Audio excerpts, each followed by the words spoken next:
to another episode of Paranormal Than Normal.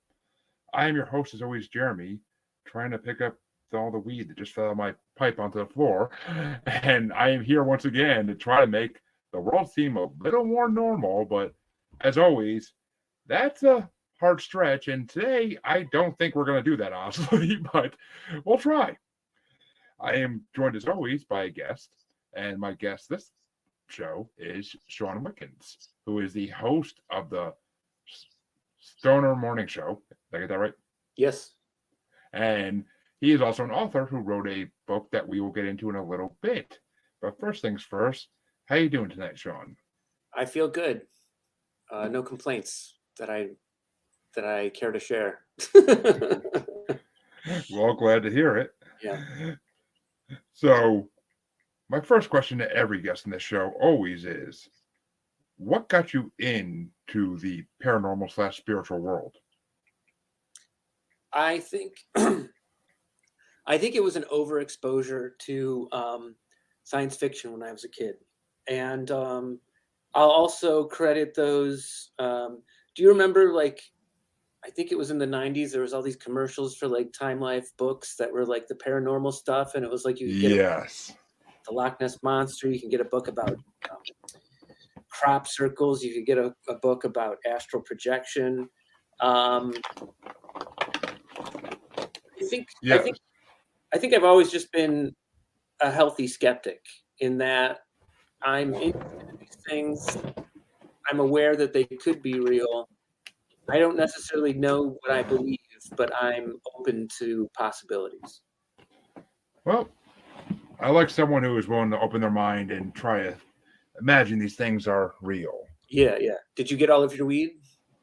Got all my weed, but in the process, lost my lighter, because that's how it goes. Oh, yeah. Bummer, but oh well. I shall survive unless it magically appears. Oh, it's rammed to my legs. I should have known. So the second question always is: yes. Have you had any experiences with anything in the paranormal realm, whether it be ghosts, spirits, UFOs, or any of the furry cryptids? I've seen things in the sky that occasionally could be unexplained aerial phenomena. Or don't know. I've never seen a ghost. I've definitely been scared. But I think honestly my paranormal strength is that I think I'm a pretty good magnet for just pretty good coincidences. I wouldn't call myself a psychic, but I've had enough friends tell me that I'm somewhat of an accidental mystic that I'm I might as well just start believing that. You know what I mean? My last name is Wickens, not spelled like Wiccan, but it's close enough. And somewhat ironically or coincidentally, the neighborhood that my sister and I grew up in, there is a witchcraft museum in that small neighborhood of Cleveland, Ohio. That my sister still lives in the neighborhood we grew up in.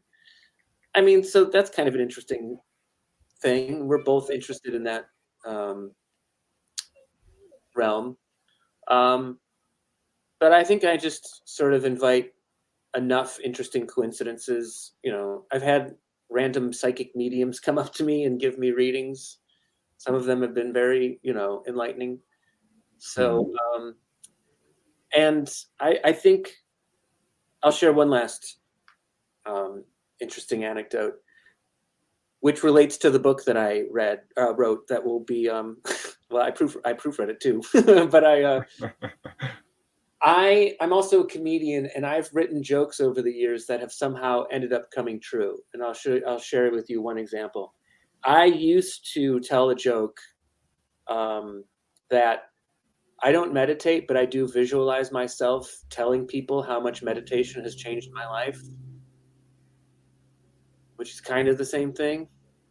Yeah. But now I do meditate, and I do sometimes share that meditation has improved my life and existence. So I'll tell you. I've been told so many times that I need to start meditating to start unlocking things that my brain can do that I don't know they can do. Right. And I, I find it so hard to slow down and find the time. Like it's just the biggest thing. Oh, I get it. Most people think like, oh, you're a stoner. You think you'd be sitting around all the time just doing nothing. I'm like, that's not the case. If I'm smoking, I'm doing something while I do it. But well, we can talk about meditation a little bit because I do think I have some small pieces of advice that do help people. Some of it's personal, but some of it is also, I think, applicable to other people. In some ways, I planted the seed to be a frequent meditator years ago. I used to be a residential window cleaner here in New York City, right. which I wasn't always out. It's kind of an interesting job because I wasn't always out on scaffolding on the outside of buildings. Sometimes we were, but it was really more so we were in people's apartments, the windows tilted in. It was a different danger because, I mean, you could knock over somebody's priceless statue. You know what I mean? Yeah. But it was just mindless, repetitive work. And I think when I made the choice to start meditating, I think I was able to do it because that job provided hours and hours of accidental practice. Makes sense. I mean, it in a way that definitely makes sense. So yeah. And I think the strength of it really is that, I mean, just recently I realized even when I try to meditate for 5 minutes and I can't do it very well, a lot of times, I guess I cheat. I listen to guided meditation stuff on YouTube. That makes it just easier for me.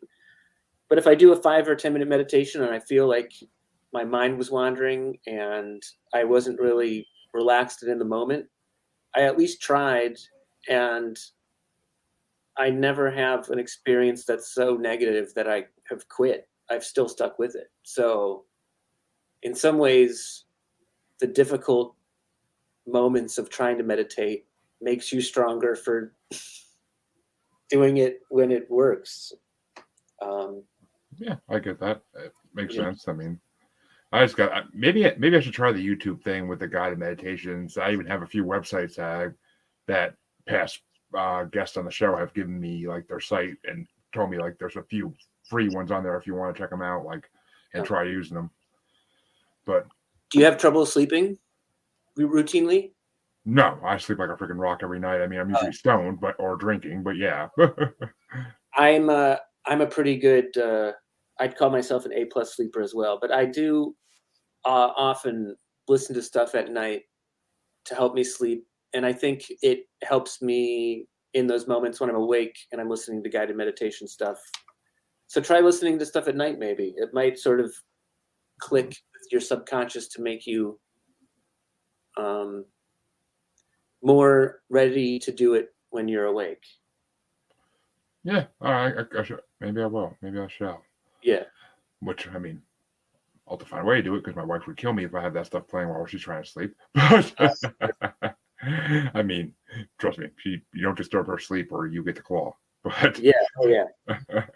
I'll also share that I have no, I guess, metaphysical diplomas, or you know what I mean, like credentials. I don't know. I'm just, I'm a hippie stoner too. I mean, there are diplomas in the metaphysical, but I mean, like a lot of diplomas, having one doesn't make you an expert. It's usually doing something. It's doing something that makes you an expert, or practicing something. So I mean, it's not like you need a degree for that. No. Most people I know just started doing it themselves, and they became masters at it over time. But you mentioned it, so let's talk about your book that's coming out. Sure. Well, it's already here. Oh, okay, I did. Which is very appropriate because it's called Time Machine Blueprints. And I swear this is a magical book. It has changed my life since putting this out. Months ago, I got stoned, and I had already for some reason started thinking about time travel. I don't know why. Just to entertain myself during lockdown, I suppose. But one evening I got stoned, and then I woke up the next morning and I had bought in the domain name Time Machine Blueprints, which I was amazed was available, and I was also like, somebody should have that. Why not? Somebody should own it. And for months or weeks, I didn't know what I was going to do with it. And then I realized after getting stoned some other night, I could self-publish a copy of Time Machine Blueprints on Amazon, and the first edition is blank. It's a and it says right on the cover, first edition. So I tell people, get yourself a copy, check it periodically. Maybe at some point the Time Machine Blueprints will magically be in there. But also, I have friends who use this as a dream journal. I know it's funny that when people say this is a genius idea, because I literally just published a blank book. Actually, there are some time machine, time travel brainstorms at the very end of it that I included. But I don't know. I feel like it makes me more positive or optimistic about the future, because it's like, this is stupid, but it's real. Like, who knows? Maybe the 34th edition that comes out like 100 years after I'm dead, maybe that'll be the legit one. Truth. And, my name might not be on the cover anymore, but maybe I'll get a thank you at the back of it. Thank you to the man who printed the blank book and gave me the inspiration to fill it in. And Jeremy, I swear, like, I don't know, it keeps on getting funnier to me, because I'll go on stage and I'll talk about this, and it always gets a laugh.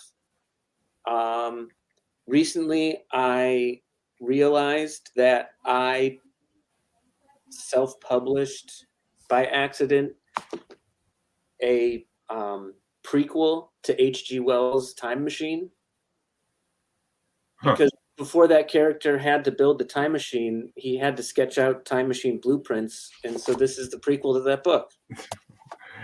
I didn't even think of that, but that's actually genius as well. I mean, and I love the Time Machine, classic movie. Oh, classic yeah. book. And I did just read it for the first time. My father showed me the film, the 1960s film, when I was a kid, and I just rewatched that. Do you remember the film? Have you seen it? I had to watch it my senior year of high school in a sci-fi class. So. Oh, God. Wow, sci-fi class in high school. Wow. What school did you as we're discussing pre-recording, I went to Kingston High School, so in Kingston, New York. That was one of the for your senior year, you got to take instead of just regular English, you got to take like a specialized English class. Wow. And science fiction was one of the choices, or like there was Greek like mythology too, and other. I think like one about like I forget what you call them, but like rom-coms, romantic books, like. Oh yeah. I mean, and there was like a Shakespeare class, of course. So I mean, you got to choose which way you wanted to go. And yeah. I took 2 semesters of science fiction, hard and soft science fiction. So. Wow, they even made the distinction in the class. That's great. Oh, the teacher was very much into science fiction, and he loved it. So, kind of like an older nerd, Mr. Stein. I don't know if you're still with us, but one of the best damn English teachers ever. Mr. Stein, hopefully you're still at Kingston High. And one of my recent joys in life, Jeremy, is that I will send copies of this to random places like nuclear power plants or just like the library at MIT. I have a dream of someday sneaking a copy of this into a little metal box and then burying it on a beach somewhere where, retirees will frequently go out there with the metal detectors, just so one guy can find this and open up a box that finds the time machine blueprints and then opens it up and gets disappointed that it's empty. Anyway, maybe I'll send a copy to your old high school. I'm sure they would love it. And I mean, actually, the guy on the beach is going to be like, what did I find? Like, it's blank. Like, do they reveal themselves over time? Like, I will hand this copy to people sometimes, and they'll get freaked out or get confused by it. But if I explain it to them that, hey, it's blank inside because it's the first edition, usually people get it and laugh. I mean, I even have my own copy, and I'll reveal to the world I'm working on the second edition inside of my own copy of the first edition of the time machine blueprints. Because why the fuck not? Exactly. I mean, and it's like that famous episode of Futurama where they found a van from the 70s underground, and Hermes is like, "Where's the device that slows and speeds up the passage of time?" And Fry's like, "Underneath the back seat." Pulls out a bong. I really like the episode where they have a time machine that only goes into the future. Oh, that's amazing. That's an amazing classic sci-fi trope. I think that. Oh, anyway, what I wanted to say about the film, The Time Machine. This isn't in the book. At the end of the film, the inventor of the time machine goes back to his present day, like 1899 London, and then he goes back to the future, and the narrator of the book or whatever, one of his buddies finds out that he took 3 books out of his own library to take to the future, and the movie ends with like, what books do you think he took? Yeah. One of the books he took was the Time Machine Blueprints. You would need a copy of that if you're going to take the time machine into the future. Yeah, I mean, it would have been smart to have the first time, but yeah. Wouldn't it be great if we find a very early draft of H.G. Wells's The Time Machine, and there was a character in there named Shawn Wickens? It is a British name. Yeah, I mean, it's definitely possible. Why not? I mean, in this world, and on the show, we believe anything is possible. So yeah. Which, and actually, fun little fact about that episode you brought up, though. Oh yes. On Disenchanted, in the one episode they're watching security footage in the castle, or like magic security footage, kind of. But in the footage, you could see Fry, the professor, and Bender in that machine, like when they hit that timeline, which just proves that Mac Running plans it to be like prehistoric Simpsons Futurama, basically. Yeah. That's the magic of cartoons. I mean, cartoons are great. Have you ever answered your own question of how you got interested in the paranormal? I have before, and I have on other shows as well. And got it. I haven't heard that episode. Yeah, my listeners know, but basically, kind of the same as you. I mean, in my elementary school, there was literally one paranormal book in the library, because I used to work there in like 4th, 5th grade, like on lunch, helping put books away because I was a goody two shoes nerd. But I mean, and I love books, so I like getting to see all the books I put away was like awesome. I would actually sit there and like read like half a book while putting them away. But there was one book that was about I don't even know what it was called. It wasn't called Paranormal or anything, or crypt. I don't even think cryptid was in the title, but it was Bigfoot, Loch Ness Monster, all the aliens, like all the classic paranormal stuff that people talked about in the 90s. Yes. And of course at the very end there was a little section on living dinosaur possibility, and all that piqued my interest. And growing up, I watched Mysteries and Monsters in America and Monster Quest and all those shows as well. I mean, I hate all the freaking ghost hunting shows because most of them are so fake. But I mean, I watched all those shows growing up too, and just I always had an interest in it. And then a podcast called Monsters Among Us that I found in 2016 or 17, whenever I found it. It was like in the 3rd season when I found it, but it made me fall in love with paranormal again, because it's just regular people like me calling in their paranormal experiences to this podcast, and the host just playing the call and then giving like what he thinks about it. And it's got a huge following now. He was actually on my show back during the summer, and it was an honor to have him on. But Derek Hayes is a podcast OG, but he got into it before the pandemic, unlike a lot of people, including myself. But I think that my interest and fascination with Bigfoot is probably all because of like Chewbacca. I was a Star Wars fan when I was a kid. I mean, in some ways, like when people tell me or share that their belief that Han Solo is the coolest character in the original trilogy, I really feel that Han Solo is as cool as he is because he has Chewbacca with him. I mean, Chewbacca just makes Han Solo cooler. If he was by himself, or if he was just with another guy, he'd be a punk. He would just be a punk. Yeah. But no, he is a cool, awesome space dog. That's right. who like I mean, vouches for him. And it's like, yeah. you know, Chewbacca's around there, you know, he's strong as fuck, but he's also cuddly. You know, he's giving out hugs. You One of know the what I only mean? one of the only creatures to be in like seven out of like 11 movies. Right. Like it was, but and I mean Chewbacca, what a Wookiee. But I Exactly. and I mean, well, okay. My personal opinion, the coolest character of the original trilogy will always be Darth Vader because Darth Vader is metal as shit. But Oh, sure. I mean Chewbacca is a damn close second because he is awesome and just the comedy that can go back and forth between Harrison Ford, I almost said Harrison Solo, between Harrison Ford and I want to say Kenny Rogers, but I could be wrong. I figured what did Chewbacca, but Yeah. I know Kenny Rogers was C-3PO, wasn't he? Yeah. I hope they make a Solo too. Why not? Who cares? I'll watch. I would be down for it simply because I want to see an expansion on spoilers, but it came out like 6, 7, 8 years ago, so whatever. But I want to see a continuation about Darth Maul mainly. Oh, sure. Yeah. Because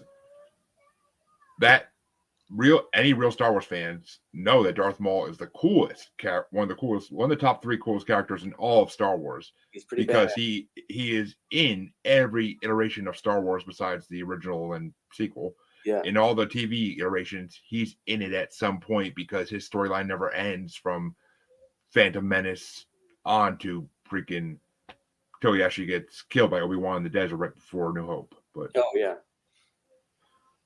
And I mean, the fact that Obi-Wan kills him again is just poetry. Yeah, I'm a fan. I'm not a hater. And if that makes you angry, you can I don't know, send me a message on social media about it. I guess all right. The last thing I'll say about Time Machine Blueprints is that in some ways this did come about because even before I bought the domain name, even before I came up with the idea of putting out a book, I was thinking about time travel. And you know how you're well versed in science fiction. You know how people have said in the past, well, we don't have time travelers in the present because we need to build some sort of bridge that they go to or they can arrive to. Whatever. We haven't built that yet. And I was hanging out at home, stoned again, and I was thinking about that theory, and I thought to myself, what if the device isn't like a Stargate? What if it's just we have to build a civilization where everybody feels safe and welcome? You know what I mean? Because it's like there's a lot of points in the past in history that you kind of wouldn't want to go to because you'd be seen as like scary or like, people were just less tolerant in the past. Yeah, I mean, you wouldn't want to show up among like when human beings were like the Eloys and just did nothing and would try to kill you immediately. But yeah, and I mean, if we had somebody from the year 3000 just pop into reality here in 2023, I think most of us would probably freak out or not believe them or, So in some ways, I think we need to like band together and just sort of like make a better present. And like, if we do that, which is possible if we just open our minds up to the possibility that like, yeah, we can make a pretty cool Earth, where everybody feels taken care of and, embraced and loved and safe. Like maybe once we create that civilization, shitloads of people from the future will like show up and was like, hey, this is finally, this is a cool place to visit. So that was kind of like the seed that sparked my current Time Lord journey, Time Lord in training. Yeah, I mean, but have you heard actually of those people that like they're humanoid figures that are seen flying over like California in jetpacks, and they've been seen flying over the desert too in the Southwest? No, like they wear all silver suits and they have a jetpack attached to them, and they're seeing a lot actually over the last like 10ish years. Just like someone look up like they're by airports a lot of times as well, and it's been hypothesized by a lot of people that maybe those are time travelers coming in, and that they come in, and I think they just can only stay for like a little while. Like I think it's that they just discovered how to do it, and they have to just go in and stay as long as they're able to, and just check things out, and then go back and report. I mean, if I was from the future and I was wanting to check out 2023, I probably just wouldn't pop in and walk around. It's like being in the air, like droning above everything is probably the safer way to do it. So, I mean, maybe there could be time travelers walking around now all the time. They're just wearing like sort of like, cloaking devices so they can't be seen, who knows? It's very possible. I mean, there's the whole Glimmerman like / predator type spirit or cryptid that people have reported all the time, like in the woods. They've reported seeing it like in their house, and it basically looks like the Invisible Man, like in the newer movies. They could basically this looks like someone's wearing an invisibility cloak, right? It's weird because I mean a lot of people think it's extraterrestrials and that the government's now training with it because they got it from extraterrestrials, but because funny story, I actually heard this on another podcast too. The guy who wrote Predator, his father was in the military, and they think his father knew things, and he told his son. So, I mean, and that's what he wrote the movies on, is that idea that there's these creatures that exist that could do that. Right. But I mean, it's a theory, but I mean, it's kind of, there are actual like facts right there that point to the fact that could have happened. Like It really could have even, but it's creepy. I mean, I wouldn't want to see something. If I see all of a sudden like a little piece of that freaking air in front of me start shimmering, I'm gonna literally freak out probably. Yeah. Like I would move. That's Matrix theory stuff right there that makes me shiver almost. But I don't want to share too many things that'll make me sound insane, but I don't know. I'm a stoner comedian. I don't know. I like to think about the future. I like to fill my mind with good thoughts. I sometimes, because why not? We're here to have fun. You know what I mean? Like, I sometimes prepare myself for the possibility that somebody might just warp into existence in front of me, say something weird or, you know what I mean, or freaky, and then just like pop back out of reality. Because maybe we should encourage ourselves to be ready for something crazy like that happening, because the more people who are ready for it, maybe it'll happen. Yeah, imagine all of a sudden someone just pops into being in front of you, and they literally just go up to you and whisper in your ear, "Moist," and then they pop back out again. That would be the funniest thing. That'd be the funniest thing ever if they did that, like as an ongoing sketch on some show. Why shouldn't there be a time travel hidden camera prank show? I had a great thought and I lost it. Maybe I'll get it again. Well, as a stoner, I understand that 100%. But we were talking about Bigfoot a minute ago, and oh yes, I'm kind of curious on if you have any ideas on what Bigfoot could possibly, like. What do you think Bigfoot is? Because it's pretty well known that they basically exist, but it's more a good debate now of what is it that's existing. In some ways, I am so pro the idea of Bigfoot. I kind of want him to be real, but I also, or them, I want big feet to exist.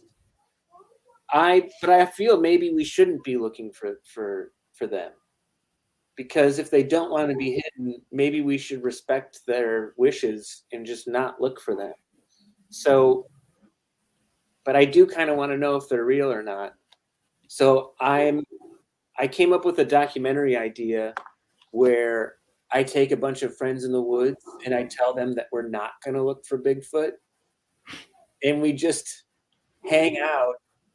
And then if it seems like we're talking about Bigfoot too much, or we're just wondering about him, I sort of like cancel the trip. And I'm like, we're going back into the city. We can't look for Bigfoot. We have to be out here not looking for Bigfoot, because maybe then that's when Bigfoot will find us. So I do have this joke where the way to probably find Bigfoot is to just walk around in the woods with a bunch of like surveying equipment and like tape measurers, and just walk around talking about how, hey, this seems like a pretty good place to put a town, you know? And at some point, maybe Bigfoot will just pop out of the bushes like, what did you say? You have too many towns. You don't need a town here, you know? Yeah. So I think we shouldn't be looking for Bigfoot. And maybe that's when Bigfoot will find us. See, I mean, there are so many, though, just like there's so many pics and videos nowadays of what is supposed to be a Bigfoot. And a lot of them, though, can't be faked. Like I've seen a lot of them proving that they are not fake. They proved it like through every measure of photography science we have that they can't find a way that this was faked in any way or form. It's a real picture. Right. Which, I mean, I 100% believe in Bigfoot. My listeners know that, but it's just a matter of, I mean, and I definitely don't think we should be hunting them. I'm 100% against that because that's stupid as hell. No. But should we be looking for them? Yes. Certain people who are cryptozoologists by trade, and they actually studied it and learned how to do it and spent a lot of time in the field trying to find things. They should be the ones looking for it because at least they have the right goal of it. They're not trying to exploit it or capture it. They're just trying to prove it exists. Right. I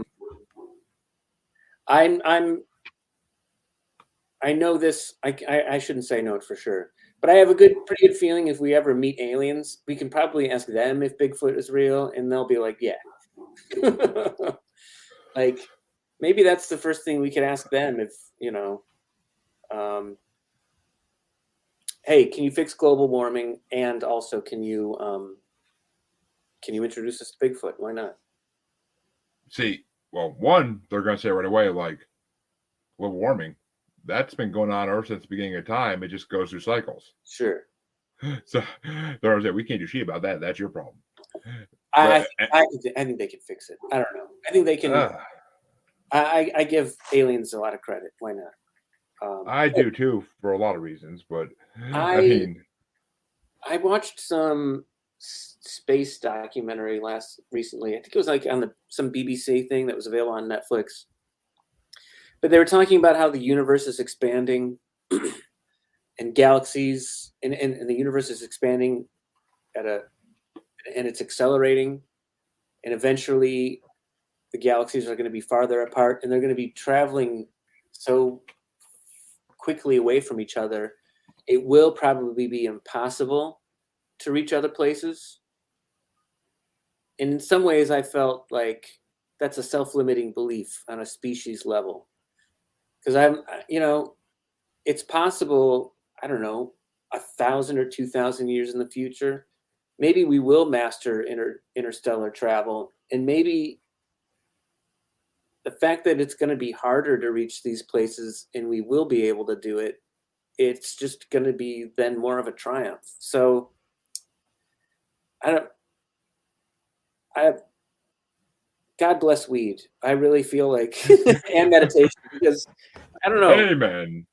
Like, I kind of feel like I do think a little bit, I don't know if I should say more efficiently, but I feel like I'm less, I succumb less to like thoughts of like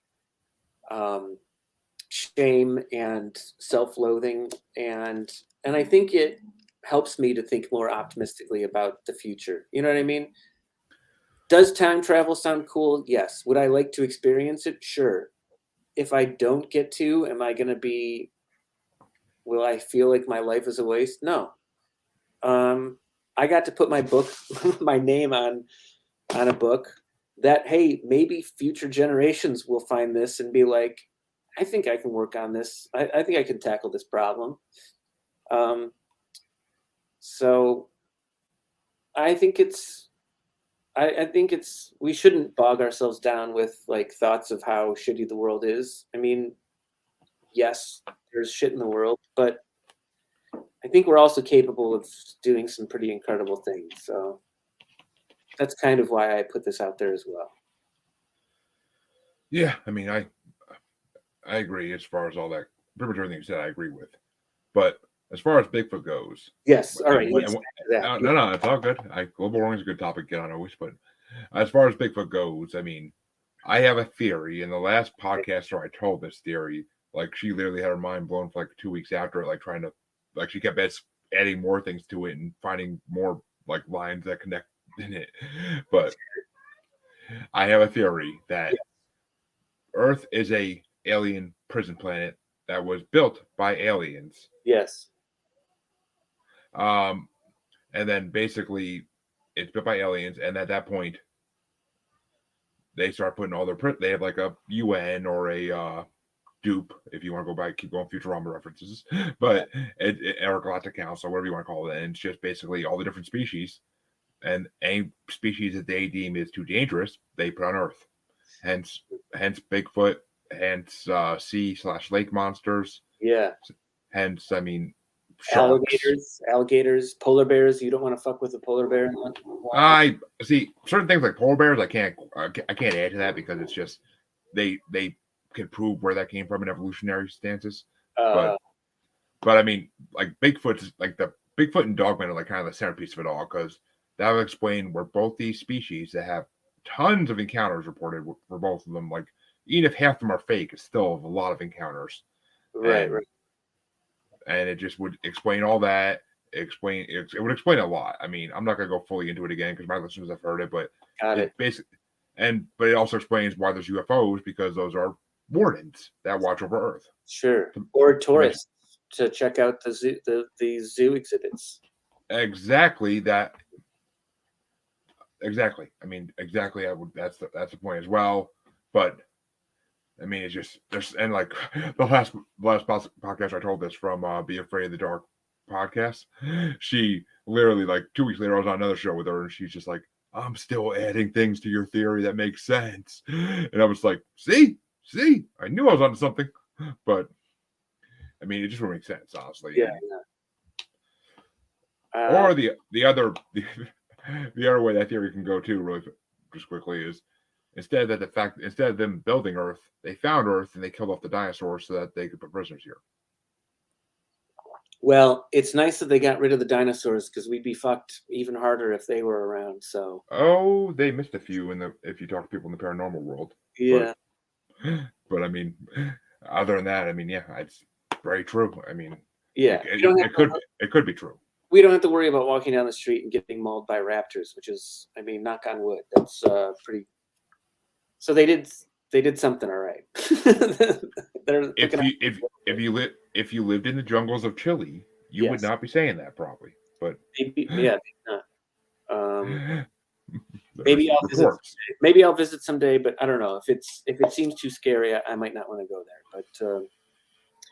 But I'm not the guy who wants to discover dinosaurs on Earth. I mean, if somebody has discovered dinosaurs on Earth, they probably have been eaten. So I think time travel is a little safer.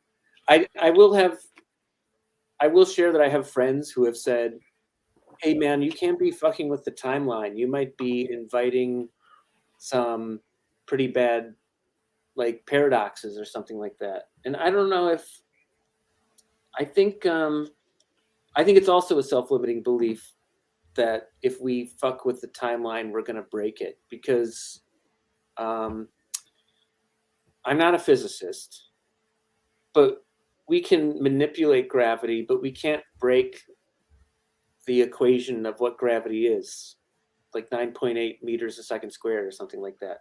We can manipulate light, but we can't alter the speed of light. You know what I mean? And so I don't think, if we can't break the rules of physics, I don't know if we can break time either. So I think it's a perfectly fine thing to experiment with. But I could be wrong. I may have doomed us all. So I mean, Apologies in advance.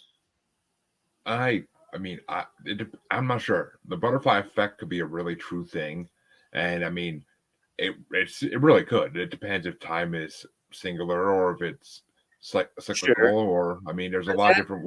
We don't know how time is. That's the it's problem. true. But the butterfly effect theory didn't come from time travelers. It came from people who can't time travel. Um, True, but I mean, it kind of makes sense. I'm very well aware that any advancement in civilization, it does lead to disaster. Mary Curie died of radiation poisoning. Early early pilots died. Astronauts have died. You know, I don't know. Maybe AI will figure it out. Probably, Yeah. probably, and that's when we're doomed. But so let me ask you this though: what's your theory on aliens? Like, Gee. do you believe in do you believe in all the typical species we believe exist? I think it's a pretty safe assumption to be like, hey, us humans, we study animals in the wild. We're trying to understand them. We can't really communicate with them that efficiently. I think if there's some advanced civilization out there, I think they're probably checking us out. And I think that they're like, these humans are idiots. They can't understand our, telepathic language, or they have a very weak grasp of their own emotions. We can't hang with these fools. Um, I think I'm not that much of a Star Trek fan, but what's that Star Trek Next Generation movie where I think Geordi and somebody else goes back in time and they find the guy who discovered the warp drive, and then Yeah, the Vulcans see that warp drive signature. I think that's kind of a good template of like, we need to figure out our own shit, and once we can prove to some higher life form that we've gotten our act together, they might be like, oh, cool. Hey, we'll chill with you. Want to try some space weed? Like, this shit yes, will really yes. blow your fucking mind. I mean, I see. I agree. I agree with that as well. It's just I totally forgot where I was about to go with that. Holy, oh well. I mean, it's like the storyline they did in Marvel Comics, kind of where that all that basically order of different species all made a deal. We will not go after Earth. We will avoid Earth because it's a Yeah, backwater planet and they're not ready for it yet. right. I mean, of course, anybody who knows comic books knows that's not the case anyway. That all the bad aliens are still going to try to go attack Earth. But I yeah, think so I look at my own sort of journey through life, and I do think that I'm getting a little bit wiser, and um, I don't know. Am I getting smarter? I don't know. Sometimes I feel like a lunatic. Um, but I think I'm getting more sort of optimistic. And as somebody who used to dwell in a lot of just like shitty thoughts, um, it's I enjoy myself more in my mid 40s than I did in my late 30s. Um, and I think part of it is just trying to think about um, good versions of the future, not even just of me, but sort of just on a global level. And I don't know. I think it helps. It definitely helps me. I need to be optimistic. Um, uh, because I spent a lot of years. I'd say that I even wasted a lot of years not thinking that way, um, which I don't know. It's it's also I know that to be around optimistic people, somebody who's optimistic all the time, it's kind of a drag, but Yeah, it can be. it's useful for me to feel that way. Also, I think I'm pretty good at getting stoned. So much so that sometimes, I'll be honest, sometimes when I'm not getting stoned, this might also come from meditation. Sometimes I'll just randomly kind of feel stoned, or sort of like a hypnotic state. Who knows why? But I'm not gonna lie. yeah, That actually happens to me once in a while too. And like yeah, I've talked about on the podcast before, whenever I'm talking to mediums, psychics, clairvoyants, like or anybody in that area of field, like yeah, I get the weird, like even if I'm not smoking this green ganja, I yeah, still like will get like a hypnotic thing going in my head the whole time I'm talking to them. Like, and a couple of them are like, "Oh, that's your what you can do trying to break through. Like yeah. you're hitting it, but you can't break through the glass yet." I'll So I'll admit to trying to. I didn't really think that I would find myself doing this, but after I started meditating, and I was reading a lot about not just meditation, but neuroplasticity and changing mindsets and um, lost knowledge. I started reading a little bit about astral projection, and I like sometimes, I don't know, I've tried to do it, and I think I've gotten close. Um, I also know this about myself. The few times that I've done hallucinogens in my life, I don't want to. I don't want to share about the frequency. I don't do it that much, but I don't see a lot of visuals when I do that kind of stuff. So I think astral projection for me isn't a visual thing. I think it's kind of a sensation thing. So I think, um, and yes, I usually get stoned before I go to bed, and I listen to some pretty chill music, and um, I don't know, it like feels pretty good. I look forward to going to bed sometimes. But sometimes that. yeah, but I've gotten to points where like I'm I don't know, I feel like I'm in the zone and it like feels pretty great.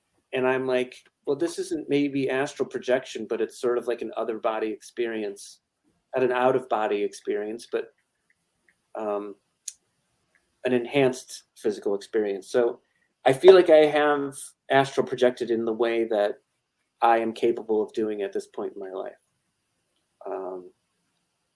Yeah, I had an author on here a month or two ago named Vincent Field, and he wrote a book about astral projection and lucid dreaming.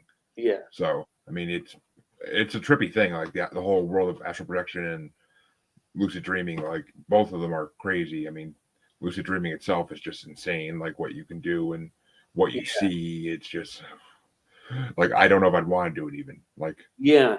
I'm not good at lucid dreaming myself, but again, I am in the last 2 years, I am trying to think of things in different ways.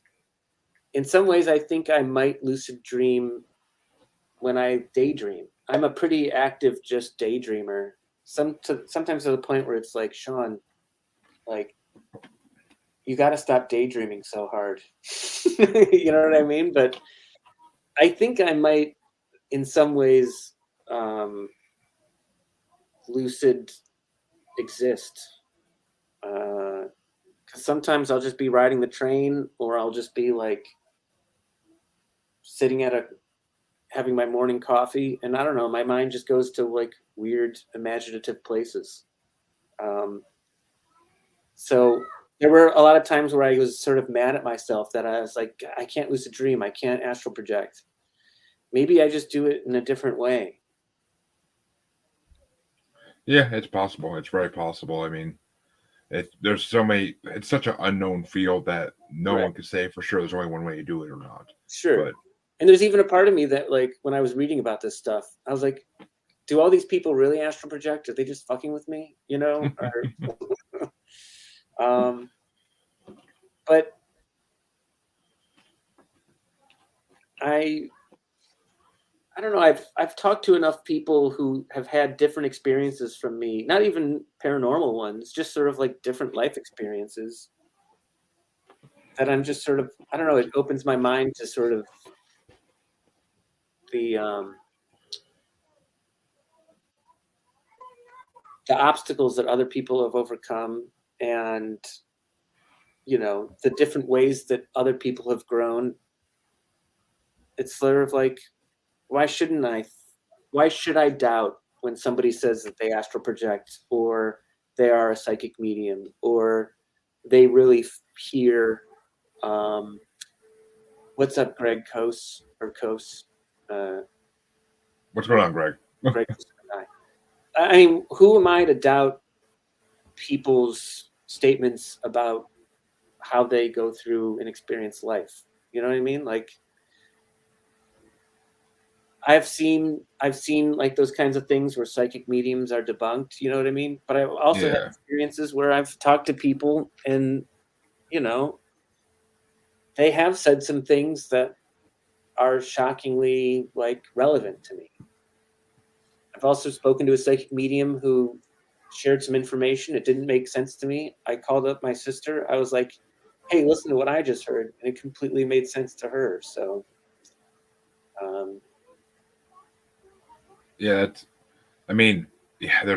and I actually had a guest on as well who she wrote a book about how to tell the difference between a fake and a real psychic / medium. Right. And like, I think it's called the Yellow Brick Road to Psychics.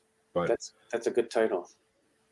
But I mean, it's there are fake ones out there, but there also are a lot of real ones. And I honestly don't think any of them I ever had on my show are fake. I think they're all very real and they can do it because, I mean, a bunch of them told me something at the end of the show off air, or even on the show, a couple of them told me something, and it's just like, ow, do you know that? Ow. Yeah. Like, it's kind of wow, but it blows my mind. But why don't you tell us about your podcast in the last few minutes we got here? Oh, sure. So I a while back I started a podcast with some friends called Stoner Morning Show. It's just stoners hanging out and talking about stuff, and it's kind of a little bit been on hiatus, but I still do some live shows in the city here. I helped put together the fact that weed is now legal in New York State, it's pretty great. That's true. Yeah. Yeah. I mean, there's some growing pains. There's definitely some legacy cannabis professionals who feel that they're a little bit boxed out of the game at the moment. But we got to be optimistic that we'll push forward. And anyway, I do a lot of, over the summer, myself and some friends put together a Finger Lakes Cannabis and Music Festival. I do a lot of 420 friendly shows here in the city. We're doing one this Saturday, January 21st. You can find information about that at Stoner Morning Show on Instagram. We do it once a month, and we're hoping we might actually do something up in Kingston, New York pretty soon. But it really is all about chilling in a different way. And,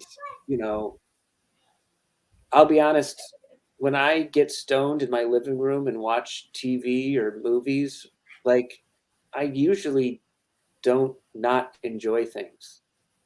Like, even if I'm watching some show that a bunch of people are like, oh, that show sucked, I'm like, I don't know. Like, people hated the Thor movie that came out over the summer. Love and Thunder? I love that movie. I loved it. I thought it was great. I also saw it stoned. And like, I mean, it's just easy to enjoy things when you're zonked. So Stoner Morning Show, we've done a lot of live streaming stuff. We'll probably do some more of that pretty soon, but it really is, right now we're doing a lot of live events, and it's really about trying to be more optimistic in a room with a bunch of other people who are trying to be more optimistic and laughing and enjoying the night. And it's been, I've had so many revelations in the past 2 years, Jeremy, one of which is that, for years I was a struggling comedian. Now I like to think of myself as more of an emerging comedian. And I really don't think that I live to do comedy. I think I do comedy because it helps me live in a different way. And it's easy to get, it's easy to sort of beat yourself up about artistic endeavors not being at the level that you want. But honestly, I feel like lately in me trying to create stuff, even in just putting out this book in the last few months, my efforts in with the Time Machine Blueprints, my efforts with like doing comedy shows, it enriches my life, and I'm enjoying my life when I'm not on stage to a level that I think it makes the times that I am on stage that much better. I'm not running for president, but I do want people to buy this book because I think it's helpful to have something like this that you can write down a lot of crazy, wild dreams in. Well, I will say it's a genius idea. I mean, just the idea of it, and I like the idea of it. It could be used for anything, really. It could be used, like you said, for a journal / diary. I think the Buckland Museum of Witchcraft in Cleveland, Ohio, I heard a rumor they're using it as a guest registry for people that they've given tours to. Interesting. And if they're not doing that, I also know of somebody else who has it in their Airbnb, and they have it there for guests to sign. So I've